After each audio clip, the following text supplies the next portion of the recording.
स्वागत है आपका 107.8 एफएम रेडियो जय घोष पर। आपके साथ है आपकी दोस्त समरीन और कार्यक्रम शुरू हो चुका है विधात्री। और जैसा कि आप जानते हैं कि हम इस कार्यक्रम में आपको मिलवाते हैं समाज में मौजूद सशक्त महिलाओं से। तो आज भी हमारे बीच एक ऐसी ही शख्सियत मौजूद हैं जिनसे हम आपको मिलाने वाले हैं। एक ऐसी महिला जो एक समाज सेविका हैं, एक ऐसी महिला जिन्होंने महिला बुजुर्गों के लिए बहुत ही सराहनीय कार्य किए हैं। तो आइए बगैर देर किए हुए उनसे बातचीत करते हैं और आपको उनसे मिलवाते हैं। तो इंदु सुभाष जी, बहुत बहुत स्वागत है आपका हमारे स्टूडियो में। नमस्कार।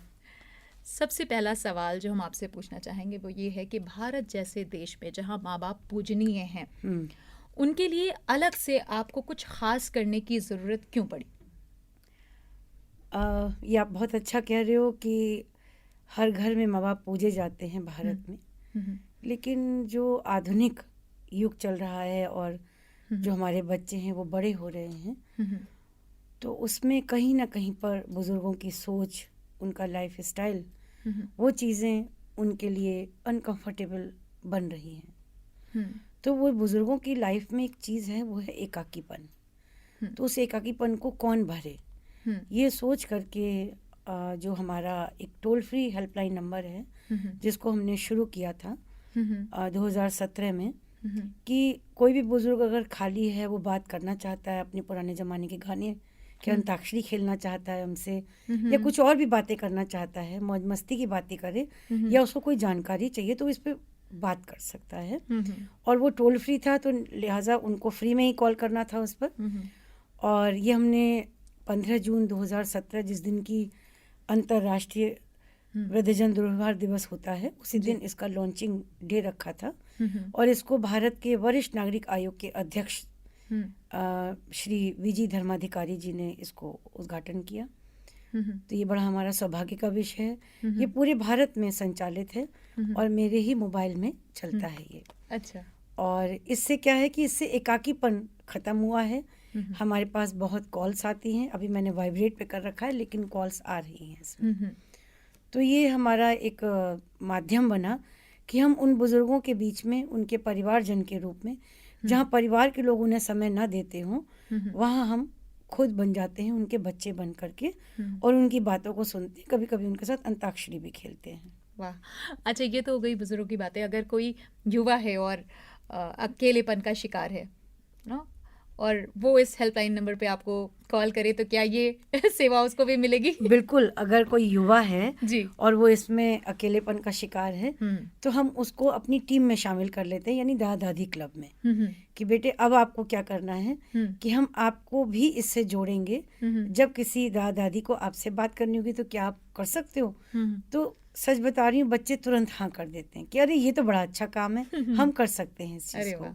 जैसे कोरोना टाइम था, कोरोना टाइम में हमारे पास इतनी कॉल्स आती थी। उसका रीज़न ये था कि वर्क फ्रॉम होम करने के चक्कर में एक ही घर में माँ भी घर के अंदर है, बच्चा भी घर के अंदर है, क्योंकि उसका स्कूल फ्रॉम होम है, पति भी घर के अंदर है, तो यानी पूरी फैमिली, दादा दादी भी घर में है। गलती से दादा दादी ने अगर खांस भी दिया, दादाजी को कोरोना है क्या माँ? तो वो जो चीज़ है उसमें क्या था कि वो बहुत परेशान थे कि वो जाएं कहाँ। तो फ़ोन एक ऐसा माध्यम था जिस पर हम उनके साथ जुड़े रहते थे और उनको इस चीज़ का मतलब इससे उनको रिलैक्स कराते थे कि सर आपको कोरोना नहीं है, आप बस गर्म पानी पी लीजिए, भाप ले लीजिए, अगर आपको कोई दिक्कत है तो जो हमारे वॉलंटियर्स थे या पुलिस विभाग है 112 नंबर, उसकी हम लोग हेल्प लेकर के उनकी जो भी वांटेड चीज़ें होती थी वो पहुँचवा देते थे उन तक। ये तो अगर आप हमारे दर्शकों को ये नंबर बता दें। अच्छा, हाँ। जो टोल फ्री हेल्पलाइन नंबर है, इसका नाम हमने रखा है golden age toll free helpline number 1800-180-0060। तो अगर आप अकेलेपन का शिकार हैं और या फिर आप दिल से जो लोग अकेलेपन का शिकार हैं उनका अकेलापन दूर करना चाहते हैं, तो इस नंबर पे आप कॉल कर सकते हैं और इंदु सुभाष जी के साथ जुड़कर इस नेक काम में जो है वो शामिल हो सकते हैं। अब नेक्स्ट सवाल जो मैं आपसे पूछना चाहूँगी वो ये है कि आप एक प्रोफेशनल काउंसलर भी हैं और घरों को जोड़ने का काम करती हैं, तो इस काम को ज़रा और तफसील से और रोशनी डालिए इस काम पे ज़रा आप। घरों में जो दिक्कतें होती हैं वो विचारों का अंतर होता है। यानी जो बुजुर्ग हैं वो अपने ज़माने में जीते हैं और जो नई पीढ़ी की जो लोग हैं वो अपने टेम्परामेंट में जीते हैं। तो जो परिवारों में झगड़े होते हैं वो इन्हीं सब कारणों से होते हैं कि उनका लाइफ स्टाइल अलग है, इनका लाइफ स्टाइल अलग है। और दूसरी चीज़ है कि मियाँ बीवी में जो झगड़ेपन है वो अकेले रहना चाहते हैं, मतलब वो केवल क्वालिटी टाइम लेने के लिए पति पत्नी का जो एक स्ट्रेस होता है कि हमें अकेला, यानी जैसे नहीं एकल परिवार होते हैं, तो एकल परिवार के उसमें बुजुर्ग साइड में कर दिए जाते हैं। तो उसमें क्या होता है कि जब वो अकेले रह रहे होते तो उनके ऊपर और चैलेंजेस आते हैं कि उनको घर भी संभालना होगा, बाहर भी जाना होगा, अगर बच्चा हो गया तो बच्चा कौन संभालेगा, क्योंकि वाइफ भी अपना जॉब नहीं छोड़ सकती और हस्बैंड भी अपना जॉब नहीं छोड़ सकता। तो उसके बीच में जो उनके झगड़े होते हैं वो बहुत बुरा रूप ले लेते हैं। अगर उनके साथ बुजुर्ग रह रहे हों और अगर उनमें से कोई ऐसा हो जो कुछ ना कर पाता हो तो दिक्कतें ज़्यादा बढ़ती हैं। डिपेंडेंसी, हाँ। और अगर मान लेते हैं कि लड़की थोड़ी सी तेज़ होती है जो सबको लेके नहीं चल पा रही है, तो वो क्या करते हैं, और या उसके माता पिता का हस्तक्षेप उसकी गृहस्थी में होता है, तो कहीं ना कहीं पर फिर हम जो हेल्पलाइन लोगों की सहायता के लिए बनी है हम उन्हीं का ही दुरुपयोग कर लेते हैं। और उससे क्या होता है, झगड़ा किसी और बात का होता है और मुद्दा फिर दहेज और डोमेस्टिक वायलेंस और भी जितने भी केसेस हैं जो पारिवारिक न्यायालय में आप देखती हैं कि घरेलू हिंसा का होगा, बलात्कार का होगा, छेड़खानी का होगा, या दहेज के लिए मुझे प्रताड़ित करते, इस तरह के केसेस लग जाते हैं। जब हम उसके रूट में पहुंचते हैं तो उसका रूट कॉज सिर्फ ये होता है कि भाई मुझे जल्दी उठने को कहा जाता था, मैं जल्दी उठ नहीं पाती थी, मैं जीन्स पहनने की आदी हूँ, मैं ये सब चीज़ें नहीं पहन पाती थी, या मेरा लौटने का टाइम लेट है क्योंकि मैं शादी के पहले भी क्लब में जाती थी, मैं बाद में भी अपने फ्रेंड्स को मैं कैसे छोड़ सकती हूँ। तो ये जो बहुत सारी चीज़ें थी उसमें माँ बाप का इंटरफेरेंस कि अब तुमने क्या किया क्या नहीं किया, तुम क्यों खाना बना रही हो, तुम क्यों नहीं आराम से सो रही हो। तो जो इस तरह के हस्तक्षेप, उससे क्या होता है, लड़की एक जगह जहाँ जमना चाहती है वहाँ जम नहीं पाती है। अगर इसकी जगह माँ बाप जो हैं उसको कहें कि नहीं ये तुम्हारा घर है, तुम उसको करो। जैसे हम हॉस्टल में जाते तो हॉस्टल के नियमों का पालन करते हैं, हम वर्क प्लेस पे होते तो वर्क प्लेस के नियमों का पालन करते हैं। इसी तरह जब हम अपने ससुराल जाते हैं तो हमें वहाँ के छोटे छोटे नियमों का पालन करना पड़ता है। ये जो हस्बैंड होता है उसको दोनों को अकोमोडेट, यानी दोनों को कंफर्टेबल बनाना होता है, अपनी पत्नी को अपने माँ बाप के साथ बैलेंस करना और अपने माँ बाप को अपनी पत्नी के साथ, कि उसकी भी ज़रूरतें हैं, MBA है, PhD है, वो जॉब कर रही, गवर्नमेंट जॉब में है, तो हमें मिल करके काम करना होगा। किचन तो जेंडर न्यूट्रल प्लेस है, आप भी खाना बना सकती, मैं भी बना सकती, मेरे हस्बैंड भी बना सकते। किचन तो सबके लिए बनी हुई है। अगर इतनी सी चीज़ें सब समझ जाएं कि भाई सास ने भिंडी काट दी है ना, हस्बैंड ने टिफिन लगाने में हेल्प कर दी, ससुर जी ने इतनी देर में बच्चे को नहला दिया, तो जिंदगी कितनी आसान है ये। बिल्कुल। तो ये छोटी छोटी जो केमिस्ट्री है या जो छोटे छोटे अनकही चीज़ें हैं जो लोग आपस में नहीं कहते, वही काम एक काउंसलर कहता है कि जो अनकही बातें हैं वो हम उनके दिल तक पहुंचाते हैं, और जब दिल तक पहुंचती हैं तो झगड़े खत्म हो जाते हैं। हम लोगों ने इतनी बातें की और जाना कि बहुत सारे काम आप खुद भी करती हैं, सामाजिक तौर पर भी, और घर भी बहुत अच्छी तरीके से आप संभालती हैं, तो इसके टिप्स दें आप जरा। सबसे बड़ी चीज़ है कि हमें समय का सम्मान करना चाहिए जी। 24 घंटे का समय है। मेरे विचार में अगर हम जल्दी सुबह उठते हैं, मान लीजिए हमारी सुबह 4:30 बजे होती है, तो आपके पास अपने लिए भी समय होता है और आप अपने अखबार भी पढ़ सकते हैं, आप अपनी किचन में बहुत अच्छे से सब चीज़ों को मैनेज कर सकते हैं, और इसके साथ साथ आपका डे प्लानर बना होता है, तो चीज़ें बहुत अच्छे से हो जाती हैं। यानी आप टाइम को रेस्पेक्ट करें, उसको मैनेज करें और प्लानर ज़रूर बनाएं अपना। बिल्कुल, प्लानर ज़रूर बनाएं, ये कुंजी हो सकती है आज के डिस्कशन की। बहरहाल एक चीज़ मेरे जहन में और आई आपसे बात करते करते कि जब हम वृद्ध हो जाते हैं तो एक अकेलापन आता है, एक फाइनेंशियल क्राइसिस आती है, तो हम आज को देखते हुए ऐसा क्या करें कि हमारे साथ कल जो हम आज देख रहे हैं वो सिचुएशन ना आए। हाँ, जो मेरे पास कॉल्स आती हैं, मैं इसका आंसर इसी के साथ जोड़ के दूंगी। उसमें 80% जो कॉल्स आती हैं वो घर के जो लोग हैं उनके दुर्व्यवहार से जो उनका दिल टूटता है उस पर आती हैं। कुछ लोग बहुत धीमी आवाज़ में बात करते, कोई सुन तो नहीं लेगा। कुछ लोग रो रहे होते हैं, अचानक से जैसे ही मेरी आवाज़ सुनते तो रोना शुरू कर देते हैं कि क्या मेरी प्रॉब्लम यहाँ पे सॉल्व हो सकती है, क्योंकि कोई ऐसा पैनल नहीं जहाँ पे उनको बुजुर्गों के लिए कोई कि भाई आप डोमेस्टिक वायलेंस से उनको बचा सकते हैं, या कोर्ट में कोई केस चला तो कोई क्यों उसमें इंटरफेयर करेगा, वो कहेगा वकील से बात करिए। या जो 20% हमारे पास कॉल्स आती हैं वो सरकार की योजनाओं की आती हैं, वृद्धावस्था पेंशन की आती हैं कि इतनी कम पेंशन है, बताइए हम कैसे काम करें। बेटा 500 रुपये मिलते हैं और वो मुझे, मैं जब जाता हूँ वहाँ पर अपने बैंक में तो मुझे पैसे ही नहीं मिलते हैं। तो ऐसे एक अंकल का फ़ोन आया तो हमने बाकायदा बैंक के जो GM थे उनसे बात करी कि सर इनकी नहीं आ रही, कोरोना टाइम चल रहा है और बैंक बंद है क्योंकि उस इलाके में कोरोना है। तो उन्होंने अपने बहुत ही सीनियर ऑफिसर को हमारी बताई हुई लोकेशन पे भेजा और उनके अकाउंट का जो पैसा था जो वो नहीं निकाल पा रहे थे वो उनको पहुंचाया, साथ साथ हमारे वॉलंटियर्स ने उनको खाने का सामान पहुंचाया। फिर हमने 112 को उनकी लोकेशन बता दी थी कि कभी भी कोई ज़रूरत है तो इनको दिया जाए। तो बुजुर्ग जो होते हैं उनके साथ बहुत असहाय वाली स्थिति वो मन में बना भी लेते हैं, या तो उनकी शारीरिक स्थिति या उनके अंदर एक ये भाव होता है कि कोई नहीं है मेरे लिए, देयर इज नो वन, कोई हेल्पलाइन नहीं, कोई चीज़ नहीं है, मैं किससे अपनी बातें कहूँ। तो जो आपने कहा कि वो असहाय वाली स्थिति कैसे ख़त्म हो, तो उसके लिए ज़रूरी है कि जो उनकी स्किल्स थी, जो वो कहते हैं कि हम 60 के हो गए, हम रिटायर हो गए, नहीं, लाइफ बिगिंस विद 60, आप ऐसे मान के चलें। क्योंकि 60 से 80 साल का व्यक्ति जो है अगर आप नॉर्मली देखें तो वो इतना बुरा नहीं होता कि वो अपने काम ना कर सके, बशर्ते कि वो बीमार ना हो। और अगर वो स्किलफुल है तो वो कुछ ना करे, वो सेल्फ हेल्प ग्रुप बना सकता है, उसका पार्ट बन सकता है, वो कुछ भी काम अपने घर से करके कर सकता है। मैं कितने बुजुर्गों को देखती हूँ जो आप देखते हैं, कोई मोची है, कोई आपने देखा होगा कि 70 साल का रिपेयर कर रहा है शूज़ को, कोई चाट का खोमचा लगा रहा है। तो इस टाइप से बुजुर्ग को अपना इंटरेस्ट देखना होगा। अगर वो इंटरेस्ट देखेगा तो वो रास्ते खुद निकाल लेगा। कहीं दिक्कत होती तो हम लोग होते ही हैं पूरी हेल्प करने के लिए कि अच्छा आपको जॉब चाहिए, चलिए ठीक है, हम आपको कुछ नहीं है तो हम आपको गार्ड की नौकरी दिला देते हैं, आप बैठे रहेंगे, आपको दिन में स्कूल के बाहर ही बैठना, कुछ नहीं करना। जो ड्राइवरी जानते हैं चलिए आपको स्कूल की ड्राइविंग में लगा देते हैं। कुछ यानी कुछ सक्रिय एक्टिव एजिंग होनी चाहिए, यानी सक्रिय बुढ़ापा अगर होगा तो आप खुश रहेंगे। आप कुछ नहीं है, आप इग्नू का एक कोर्स ज्वाइन कर लीजिए, आपकी खुरापात फिर दिमाग में चलती रहेगी। भाई मुझे असाइनमेंट बनाने, तो जो देख देख के लिखने का चाम होता है वो रहेगा। यानी कुछ खुरापात चलती रहनी चाहिए कि आप चलें। जैसे कहते हैं कि जो औरत होती बूढ़ी नहीं होती, क्यों नहीं होती? वो सिर्फ 2 रुपए के लिए सब्जी वाले से झगड़ती है, आधे घंटे झगड़ती है ना? तो वो कहाँ से होगी? वो कहीं ना कहीं खुरापात में कुछ नहीं तो पति से झगड़ जाती है, वो कुछ नहीं होगा तो भगवान जी से बात करती है, पूजा करती है, अपना नमाज अदा करी, या और नहीं तो कुकिंग में दिमाग लगाया कि चलो कोई नहीं बना रहा, चलो मैं ही बना लेती हूँ। तो वो क्यों? क्योंकि वो एक्टिव है, उसका दिमाग सक्रिय है। आप अगर अपने आप को समझेंगे कि आपने खाना खाया, टीवी देखते देखते आप सो गए, तो दिस इज रॉन्ग। तो इन चीज़ों को, इन लोगों को एक्टिव करने के लिए हमारी संस्था ने डे केयर सेंटर स्टार्ट किए हैं, जो किसी भी अंकल के ड्राइंग रूम में ही सेट हो जाता है।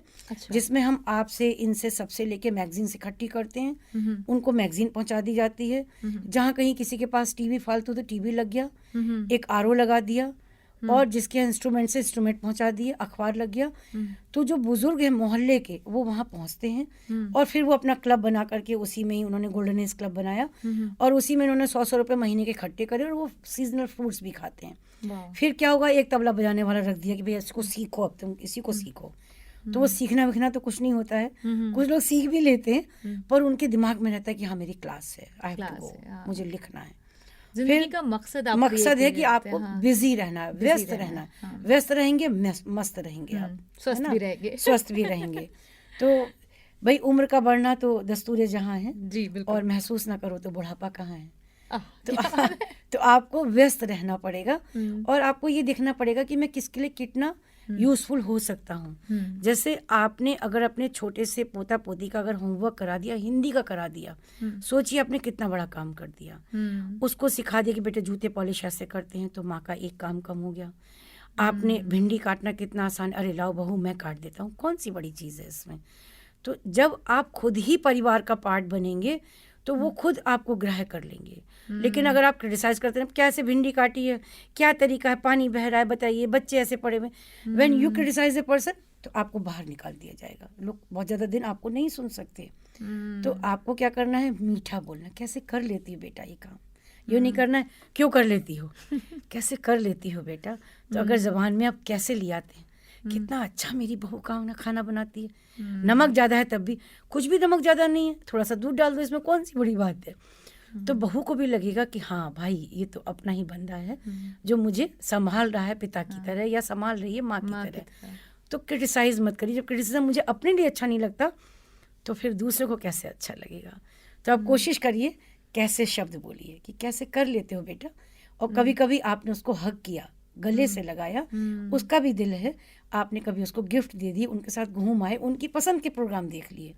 यही जिंदगी जहाँ हम मिल करके चलते हैं।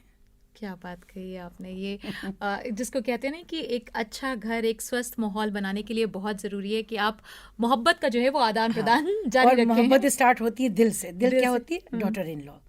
और मिल क्या होती है? Mother in law. तो दिल को मिल से मिला दो, हो गया झगड़ा खत्म। हो गया झगड़ा खत्म। इंदु जी, मैं गोल्डन एज क्लब और हृदय नेत्रदान फाउंडेशन के बारे में भी चाहूंगी कि आप इस पर भी रोशनी डालें। क्या है इसका कॉन्सेप्ट? ठीक है। गोल्डन एज क्लब और दादा दादी क्लब, ये दो हमारे कॉन्सेप्ट हैं जो 2011 से हमने स्टार्ट किए थे। गोल्डन एज क्लब हमने बुजुर्गों के लिए रखा है, जैसे मॉर्निंग पार्क्स में आप बुजुर्ग देखते हैं, वृद्धाश्रम में बुजुर्ग देखते हैं, जहाँ कहीं ऐसे बुजुर्ग हैं जो जुड़ के रहना चाहते हैं, एक क्लब बनाना चाहते हैं, तो वहाँ हम बुजुर्गों को जोड़ देते हैं। जैसे मैं अभी आपको अपना व्हाट्सएप दिखाऊंगी, तो करीब 8 ग्रुप जो हैं वो गोल्डन एज क्लब के बने हुए हैं। तो उसमें 200-250 लोग होते हैं। कोई भी छोटी सी चीज़ है उनको डल जाती है, तो कोई भी प्रोग्राम होता है तो उसमें सब असेंबल हो जाते हैं। या हमारी खुशियों की किटी चलती है, खुशियों की किटी में हम खुशियाँ लेके जाते हैं, और उसमें हम बच्चों को इकट्ठा करते हैं जिसको वृद्धाश्रम में लेके जाते हैं। तो जो बुजुर्ग होते हैं जो वृद्धाश्रम में रह रहे होते हैं, अपने पारिवारिक कारणों से, डोमेस्टिक वायलेंस से बचने के लिए या अपने बच्चों के परिवार को ठीक से चलते रहने के लिए वो वृद्धाश्रम को चूज़ कर लेते हैं। लेकिन वो अपने बड़े होते हुए पोतों को देखने के लिए तरसते हैं, लेकिन वो नहीं आते वहाँ पर। तो जो हमारे बच्चे होते हैं वो पोता पोती के रूप में और हम बेटियों के रूप में उनके पास होते हैं। तो जो ये खुशियों की किटी है वो गोल्डन एज क्लब्स में चलती है, और उन खुशियों की किटी को चलाता कौन है? दादा दादी क्लब के बच्चे चलाते हैं। तो ये हुआ। और दूसरा है कि हृदय नेत्रदान फाउंडेशन, ये हमारा कॉन्सेप्ट है कि भारत में अंधता को निवारण करने के लिए हर व्यक्ति को अपने नेत्र का दान जरूर करना चाहिए। अगर हम छोटे से बच्चे को फॉर्म भरवा देते हैं स्कूल में या कॉलोनी की किसी मीटिंग में, तो वो बच्चा अपने घर में या अगल बगल में होने वाली डेथ के समय जरूर इस चीज़ को अलर्ट करता है कि दादाजी की डेथ हुई है, आई डोनेशन के लिए इस वाले नंबर पर कॉल कर लीजिए। तो जब वो कॉल होती है, बहुत आसान सी चीज़ें हैं कि आपको उसमें एसी चला के रखना होता है, आपको तकिया लगाना है कि नहीं लगाना है। अगले प्रोग्राम में मैं आपको नेत्रदान के बारे में पूरी जानकारी दूंगी। लोग सोचते हैं कि आँख निकाल ली जाएगी। मैं एक अंकल थे 95 ईयर्स के थे, मैं उनको जन्मदिन के लिए विश करने गई और नेत्रदान का फॉर्म भी ले गई। तो मेरा जन्मदिन विश करने आई हो कि मेरी आँख निकालने आई हो। तो मैंने उनको समझाया कि अंकल जी आपकी आँख नहीं निकलेगी, आँख के ऊपर से एक लीची जैसी परत होती है। जब हम चले जाते हैं, हमारे मृत्यु के बाद हम दुनिया को कितना बड़ा गिफ्ट दे सकते हैं, इससे बड़ी कोई चीज़ नहीं कि आप अपनी आई डोनेट कर दें। तो उस दिन तो वो नाराज़ हुए, फिर हमने गाने वाने गा के उनको खुश कर लिया। अच्छा। उसके तीसरे दिन वो मेरे घर आए तो उन्होंने कहा कि बेटे आई डोनेशन नहीं, मैं पूरा देह दान करना चाहता हूँ। और उसके 8 महीने बाद जब उनकी डेथ हुई तो उनके घर से फ़ोन आया कि बेटे इस काम को करा दो। तो वो 2 मिनट का प्रोसीजर होता है। आपकी आईज के ऊपर से एक लीची जैसी हल्की सी परत निकाल करके एक छोटी सी डिब्बी में रख ली जाती है। जितनी अर्ली में आपका आई डोनेशन होता है, यानी डेथ मान लीजिए 7 बजे हुई और आपने 7:15 7:30 तक आई डोनेशन करा दिया, तो वो बच्चों को लगती है आँखें। तो हृदय मेरी माँ का नाम है। तो मैंने अपनी माँ से कहा कि मैं आई डोनेशन के लिए आपका फॉर्म लेना चाहती हूँ। तो पहले तो उनको ट्रेडिशनली जो एकदम दिमाग में आया कि भगवान के यहाँ अगर जाते हैं तो पूरे अंगों के साथ जाते नहीं, भूत बन जाते हैं, ये सब उन्होंने बहुत सारी बातें कही। फिर एक दिन उनका फ़ोन आया कि अच्छा जब तू आएगी तो मेरे को फॉर्म भेज देना। थोड़ी देर बाद फ़ोन आया कि ऐसा कर कुरियर कर दे उसको। तो मैंने फॉर्म भेजा। इत्तेफाक से माँ की डेथ हुई। तो जब उनकी खबर आई तो मैं रो नहीं रही थी। मैंने सिर्फ KGMC कॉल करके इमीडिएट दूसरे शहर में उनकी टीम को अरेंज करा करके जितना जल्दी हो सकता था आई डोनेशन कराया। 17 को डेथ हुई थी और 23 तारीख को मुझे खबर मिली कि 2 बच्चों को आपकी मदर की आइस लग गई हैं जो जन्म से अंधे थे। तो ये इतनी बड़ी खबर थी हमारे घर के लिए कि हम आज भी सोचते हैं कि शायद दुनिया में हम कोई ऐसी चीज़, हम कितना भी पैसा खर्च कर दें, हम उसको रिप्लेस नहीं कर सकते जो मेरी मदर ने किया हमारी बातों को मान करके। तो मैं धन्यवाद देना चाहूँगी कि जीएमसी की जो कम्युनिटी आई बैंक है, उन्होंने डॉक्टर अरुण शर्मा जी, उन्होंने मुझे मोटिवेट किया और हम आज के जीएमसी का ही पार्ट हैं, कम्युनिटी आई बैंक के, जहां हमारी संस्था सड़कों पे होती है, स्कूलों में होती है, जगह जगह हम लोगों को नेत्रदान के लिए मोटिवेट करते हैं, क्योंकि ये दान ऐसा है जो आप मरने के बाद का काम पहले करके जाते हैं। इसीलिए शायद इसको नेत्रदान और महादान कहा जाता है। यस, बिल्कुल। मैम, मैं चाहूँगी कि आप, चूँकि हम अब प्रोग्राम के आखिरी पड़ाव पर आ चुके हैं और हमारे जाने का वक्त आ गया है, तो आप हमारे दर्शकों के लिए या श्रोताओं के लिए क्या मैसेज देना चाहती हैं? मैं यही देना चाहती हूँ कि हमारे शरीर में एक ही अंग ऐसा होता है जिसमें हड्डियाँ नहीं होती हैं, लेकिन वो चल जाए तो हड्डियाँ तोड़ देता है, तो वो होती है हमारी ज़बान। तो प्लीज़ जो ज़बान का अनुशासन है उसको संभाल के चलिए। अपने बुज़ुर्गों को कभी टोकिए मत, उनको ये मत कहिए बूढ़े हो गए हो, अकल नहीं है तुम्हें, कुछ कर नहीं पाओगे, ठीक है, सारा दिन टीवी से चिपके रहते हो। You are not suppose to say like this, क्योंकि जब आप छोटे थे, जब आप बचपन में बिल्कुल छोटे थे, तो वो आपसे तुतला के भी बात करते थे, वो आपके लेवल पे आके बात करते थे, वो आपको कोजी फील कराते थे, चाहे आप कैसे भी थे, मेरा लाल, मेरा चंदा, मेरा सूरज, ऐसे करके बात करते थे। तो जब माँ बाप बूढ़े हो जाते हैं तो आप उनको डिस्कार्डिंग वे में मत बात करिए, क्योंकि ये राइट, ये अधिकार आपको किसी ने नहीं दिया। आप जब भी बात करें, बुजुर्गों को सीनियर्स कह सकते हैं, माँ कह सकते हैं, चाचा कह सकते हैं, दादा कह सकते हैं, पर बुढ़ा मत कहिए, क्योंकि उनका भी दिल है, उन्हें भी दर्द होता है। वो कहते नहीं हैं, पर उनकी आंखें बता देती हैं कि वो छलक गई हैं और कुछ कह नहीं सकते वो। तो वो क्या करते हैं कि श्राप तो दे नहीं सकते, क्योंकि उनको चीज़ें इतना कहने का, इतनी गंभीरता आ जाती है एज के साथ कि कोई किसी को बुरा नहीं सोचता, लेकिन उनको अफसोस होता है कि शायद मेरी पेरेंटिंग में ही कहीं कमी रह गई, जो मेरे बच्चे आज मुझे इस तरह बात कर रहे हैं।